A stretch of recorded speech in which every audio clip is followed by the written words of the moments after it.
네, 반갑습니다. 6월 10일 목요일입니다. 자, 오늘 만기일이라서 약간 걱정스러운 분위기 계속적으로 생각하고 있었는데요. 생각했던 것보다는 그래도 증시가 상승세를 보이고 있어서 다행입니다. 전체적으로 다 올라오는 그런 모습들 보여주고 있고요. 아무래도 이제 미국 쪽에서 국제금리가 하락한 부분들이 어느 정도 이제 기대감을 좀 만들어내지 않았을까 생각해보는 부분도 있습니다. 자, 그렇지만 수급적인 측면에서는 금융투자가 본격적으로 매도에 나서면서 이제 차익 실현에 들어갔다 이렇게 볼 수도 있을 것 같아요. 그래서 매도에 대한 부분들이 지속적으로 연결되고 있다는 거, 오르거나 내리거나 관계없이 계속 매도하고 있다는 부분들은 일단 금융투자 쪽에서의 차익 실현, 물량이 빠져나갈 것이다 라고 생각할 수 있는 부분이 될 것 같고요. 외국인들도 실제로는 받아주는 모습이 없습니다. 그렇다면 오늘 증시가 올라가는 부분들은 대형주 쪽의 약세 흐름 계속적으로 지속이 될 것이다 이렇게 볼 수가 있는 내용이고요. 아마도 개인들이 받아주는 모습이 좀 있었겠다 생각하실 수 있겠죠. 반면에 코스닥 같은 경우는 개별주 쪽으로 움직임들이 좋습니다.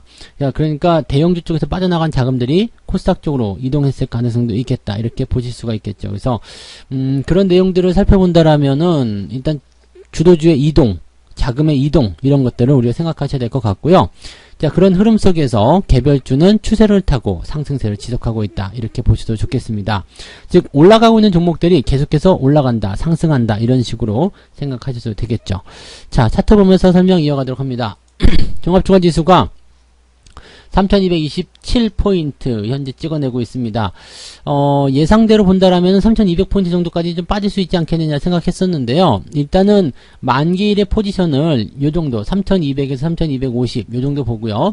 중간 지점에서 마무리 짓는 그런 형태로 가고 있는 것 같다 생각이 좀 드는 모습입니다. 그래서 뭐 가두리죠. 그냥 이 범위 안에서 수익을 챙겨야 되겠다라고 생각하는 그런 포지션에서 시장을 움직이고 있는 모습일 것 같아요. 그래서 뭐 대형주들이 빠지는 것도 원하지 않을 테고 또 오르는 것도 원하지 않을 겁니다. 그래서 매수와 매도 또는 매도에 대한 비중들을 좀 적게 만들면서 계속적으로 시장의 어떤 포지션을 만들어가는 그런 형태의 모습을 보일 것이다 생각하시면 되겠고요. 코스닥 같은 경우는 오늘 많이 올랐어요. 그렇지만 전날 내려온 폭이 굉장히 컸기 때문에 거기에 대한 반등, 그러면 사실 올라온 것도 별로 없죠. 그러니까 원하는 만큼의 유지만 계속적으로 만들어가는 그런 형태다라고 생각하시면 될 것 같아서 지금 상황에서는 뭐 수급이라든지 시장의 동향을 봤을 때 대형주 쪽 재미없는 것은 여전할 거고요. 그 다음에 흐름적인 측면에서 봤을 때는 여전히 답답한 모습들, 특별한 종목들만, 상승하는 종목들만 움직일 것이다 라고 생각하시는 게 맞지 않을까 보여집니다. 수급 볼게요. 수급 보시면 외국인들 968억입니다. 매도 물량이 많진 않아요. 뭐 만기일 전에 쏟아냈기 때문일 수도 있겠습니다만 일단은 이 정도면 됐어 라는 생각을 했을 거란 말이죠. 그리고 매도를 하고는 있습니다만 이 매도 물량이 코스피 쪽에만 집중되고 있죠. 코스닥 쪽, 즉 자금이 이렇게 움직이고 있다는 얘기입니다. 코스피에서 980억 매도하지만 코스닥 쪽으로는 660억 순 매수예요. 그러니까 개별주 쪽으로 자금이 자꾸 이동하고 있는 모습들 확인이 되고 있고요. 시장 상황 나쁘지 않은데 뭐로 팔아? 이런 생각 분명히 하고 있을 거예요. 대신에 차익 실현을 해야 되는 대형주 쪽에서는 매도가 계속적으로 나타나야 될 것이다. 이 부분은 틀림없는 사실이 되겠죠. 그리고 금융투자 같은 경우는 225억입니다. 일별 현황을 한번 살펴보시면 금융투자가 어제에 이어서 매도를 계속하고 있는 모습이에요. 그러니까 최근에 매수가 들어온 부분보다도 훨씬 더 많은 물량을 쏟아내고자 하는 그런 움직임을 보이고 있다는 거 우리가 생각하셔야 되겠죠. 그래서 금융투자는 이제 차익 실현으로 들어가는 그런 형태의 모습을 보여주고 있다 생각하시면 되겠고요. 연기금은 여전히 신경 쓰실 필요 없을 것 같아요. 360억 이 정도 매수는 뭐 그렇죠? 네, 애들 뭐 껌값 정도밖에 안 되잖아요. 네, 요즘에 껌 하나에 300억씩 하더라고요. 그래서 뻥인 거 알죠? 네, 아무튼 그렇습니다. 그래서 연기금은 규모 자체가 크지 않고 움직임 자체가 굉장히 적기 때문에 이 부분에서는 네, 흐름이 시장을 주도할 만큼의 모양새는 나타나지 않는다라고 생각하시면 되겠습니다. 수급 측면에서 뭐 그게 특별한 건 없을 것 같고요. 시총 상위 종목을 한번 보도록 할게요. 시총 상위를 보게 되시면 지금 네이버와 카카오가 신나게 달려가고 있습니다. 카카오가 신고가 흐름 계속 보이고 있어요. 카카오에 대한 이야기 계속 해드렸지만 카카오는 좋다. 시총 상위에서 여러분들이 매도할 이유가 없다. 가지고 가셔도 된다. 이 말씀 드렸을 거고요. 카카오가 계속 가니까 이제 네이버도 이쯤에선 안 되겠다. 우리도 가야 되겠다. 이 생각 분명히 했을 거예요. 그래서 네이버도 오늘 4%대 상승입니다.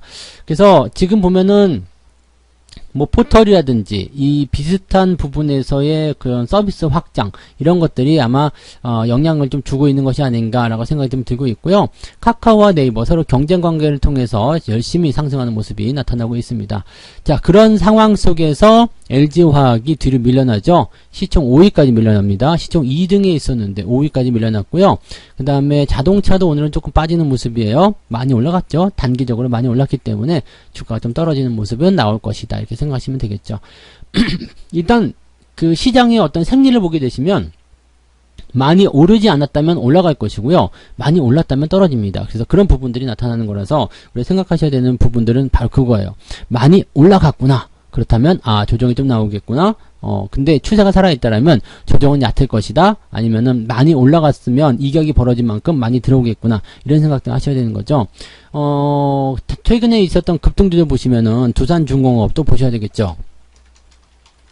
오늘도 마이너스 계속 진행되고 있습니다. 이거 어제 반등 나온다고 좋다고 또 따라 들어가시면 안 되는 거 아시죠? 이격이 벌어진 부분들은 충분히 조정을 받고 들어가야 돼요. 그래서 충분한 조정 이후에 시장의 흐름이 다시 만들어지기 때문에 저렇게까지 많이 올라갔다. 그리고 저렇게 물량을 한번 쏟아내는 모습이 나타났다. 조정이 들어갔다. 그러면 단기간에 올라가기 굉장히 어렵다는 얘기입니다. 그래서 뭐 BHI라든지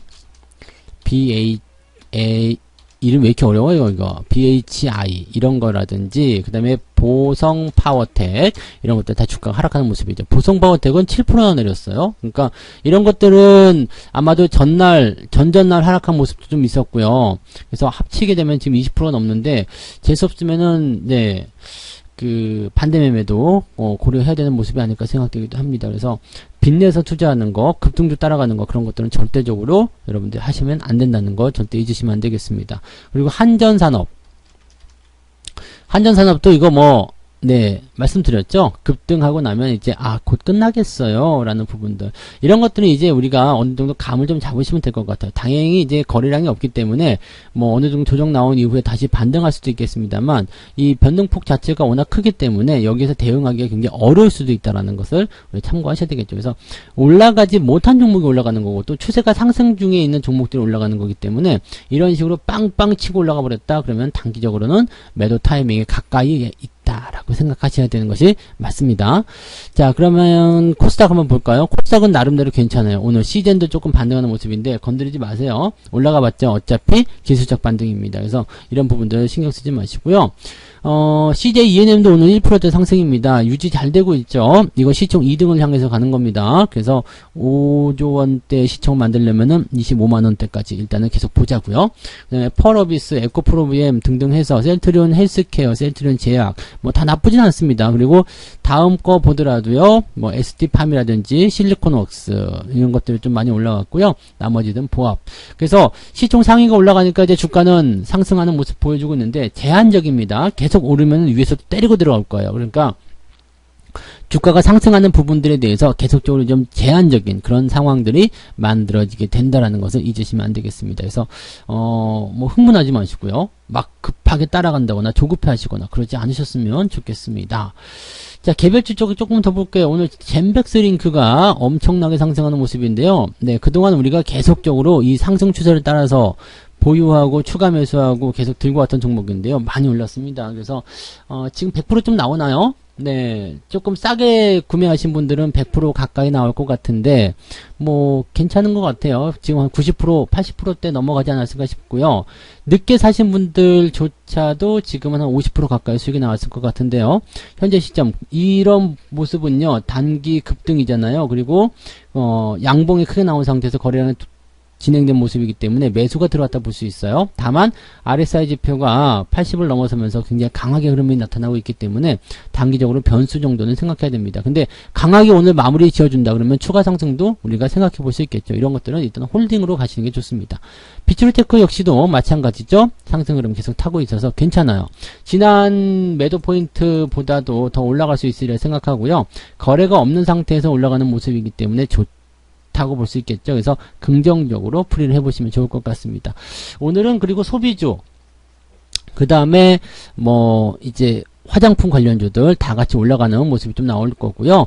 그 여행 관련주들도 탄력을 좀 받지 않았을까라고 생각이 드는 부분입니다. 그리고 하림 같은 경우 이제 뭐 M&A 이슈가 있어가지고 쌍방울하고 함께 주가가 상승하는 모습이었는데 이쯤 되면은 이제 매도가 좀 나왔다 봐야 되겠죠. 그래서 이런 것들이 이제 단기적 포인트로 대응하시는 게 유리합니다. 위쪽에 꼬리 길게 나오고요. 그 다음에 뭐 이 기업을 사들이는 입장에서 주가가 이렇게 상승하는 경우는 많지가 않은데 그래도 좀 특이하게 주가가 많이 올라갔습니다. 뭐 물류 쪽으로 많이 이용하겠다 이런 얘기가 있어서 뭐 긍정적으로 볼 수는 있겠습니다만 조금은 이제는 조심해야 되는 위치에 왔다. 그래서 단기적으로 차익 실현 보실 수 있겠고요.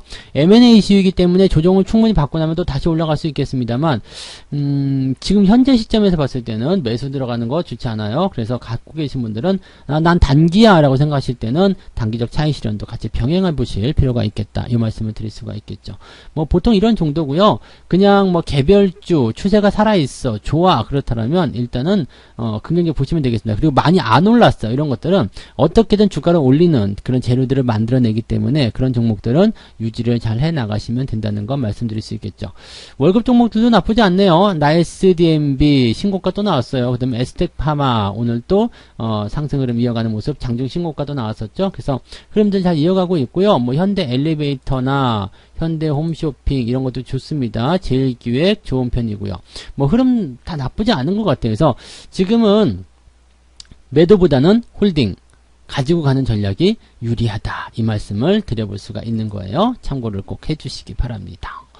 자, 그러면 오늘 매매 동향을 한번 살펴보도록 할게요. 오늘 매매 동향을 보시면, 자, 지금 11시 자료가 아직 덜 나왔는데요. 기관 쪽 먼저 살펴볼게요. 나왔네요. 11시 자료 나왔는데, 네이버 오늘 매수 많이 했네요. 네이버가 1등, SK, OCI, 이런 식으로 접근이 되고 있고요. 한진칼도 오늘 매수가 들어가서 신고가 나오는 모습이 나타나고 있습니다. 뭐, 아무래도 이제 그 여행 관련한 부분 쪽에서 긍정적으로 풀이를 해볼 수가 있겠죠. 그리고 매도는요, 삼성전자 매도 가장 많이 나오고 있고요. 만도가 오늘 변동폭이 좀 큽니다. 그래서 만도에 대한 포지션들 나와 있고요. 하이닉스, 그 다음에 자동차 관련주들 매도가 좀 나타나고 있는데, 그동안 많이 올랐기 때문에 좀 매도가 들어가는 것이다. 이렇게 생각하실 수는 있을 것 같아요. 어제 많이 올라왔었잖아요. 화신 같은 경우는 어제 많이 올라왔다가 오늘 조금 조정받는 모습인데, 추세적으로는 그렇게 크게 부담은 없지만, 그래도 일단은 단기에 많이 올랐기 때문이다 라는 것이 이제 매도의 주요한 원인이 될 것 같습니다. 외국인들은 어떨까요? 네, 외국인들 역시 SK이노베이션, 하이닉스, HMM 팔고 있어요. 말씀드렸죠? 기술적 반등이기 때문에 절대 여기서 따라가거나 추가 매수하거나 그러지 않으셔야 됩니다. 조정은 일단 어느 정도 만들어져야 돼요. 그래서 유지가 돼야 되는 부분이니까 참고하셔야 되고요. 대한항공 오늘 매도 좀 있고요. 그 다음에 SDI 계속적으로 매도 들어가고 있습니다. 매수는 역시 네이버네요. 그 다음에 삼성전자 오늘 순매수 조금 해주고 있는데 생각했던 것보다 가격대가 너무 내려갔다라고 생각했을 수도 있어요. 그래서 외국인들 물론 이제 총 합계를 마무리해 봐야 되겠습니다만 이 정도는 내가 팔고자 하는 가격이 아니야. 나는 82,000원대 또는 83,000원대 팔고 싶어. 그렇다면 또 소량 매수를 통해서 받아줄 수도 있고요. 어쩌면 오늘 만기일이기 때문에 살짝 매수를 하면서 더 내려가면 안 돼. 이렇게 잡아주는 모양새일 수도 있습니다. 요거는 이제 마무리 지나고 또는 내일 정도 상황까지 봐야 되겠죠. 그래서 그런 부분들 매수가 들어가고 있고요. 네이버 카카오가 1등입니다. 기관과 외국인들의 순매수를 통해서 진하게 상승하고 있는 모습 확인이 되고 있습니다. 뭐 답은 정해져 있는 것 같아요. 그죠? 기존에 이제 주도 역할을 했었던 것들은 계속적으로 지지부진한 모습 답답하게 만들어낼 거고요. 그렇지 않고 추세를 만들어가는 종목들은 계속해서 무언가 이슈를 만들거나 매수가 들어와서 주가를 상승시키는 그런 형태로 가고 있습니다. 추세 중요하다는 거 잊지 마시고요. 지속적으로 상승 중인 종목들은 중간에 팔지 마시고 계속적으로 홀딩, 그 다음에 저점에 있는 종목들은 일단 여러분들이 매수 타이밍이 나왔다면 매수, 그 다음에 유지가 잘 되고 있다라면 그대로 홀딩 하시면서 데리고 가시면 아무 문제가 없습니다. 지금은 그렇게 수익을 올려야 되는 장이기 때문에 계좌가 튀어 올라가길 원하신다면 주식 함부로 팔지 말고 잘 데리고 가시면 좋겠습니다. 자, 오늘 여기까지 장중시장 해드리고요. 오후에도 성공 투자 하시기 바랍니다. 저는 마감 시황 때 다시 올게요. 고맙습니다. 본 방송에서 제공되는 모든 정보는 투자 판단의 참고 자료이며 투자의 최종 책임은 본 방송을 이용하는 본인에게 있습니다.